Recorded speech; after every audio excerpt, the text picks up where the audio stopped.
খাওয়া দাওয়া করতে বসে গিয়েছি। আর আজকের মেনুতে কি আছে তোমাদের একটু দেখিয়ে দিই। এটা এক বাটি ঝিঙের তরকারি, এটা আমার জন্য, যেহেতু ভাত একদম অল্প একটু নিয়েছি। এটা হচ্ছে আম দিয়ে মৌরলা মাছের পাতলা একটা টক, এরকম লাল ঝাল ঝাল টক, মানে টক মিষ্টি একটা, মানে টক বলে, মাছের চুনো মাছের টক বলে। আর এখানে রয়েছে আমডাল, এটা আমার জন্য রয়েছে। আর রূপকবাবুরটা বেড়ে দিয়েছি। আর সাথে রয়েছে মাছ ভাজা, এক কোয়া রসুন, আর এদিকে রয়েছে পাতি লেবু, গাজর আর শসা। এই হচ্ছে আজকের মেনু।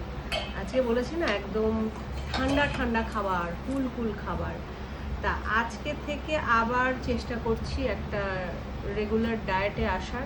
তা দেখা যাক কতটা কি পারা যায়। তা চলো খেয়ে নিই, অনেকটাই বেলা হয়ে গেছে।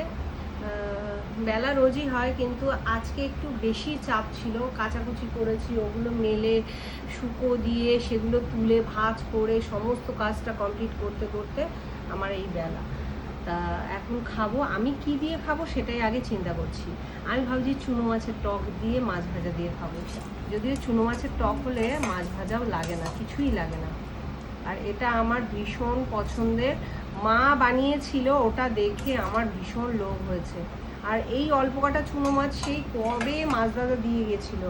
ওই ট্যাংরা মাছ যেদিন রাখা হলো বলো, মাছে ওজনে কম হয়েছিল, তাই এটা দিয়ে গেছিলো।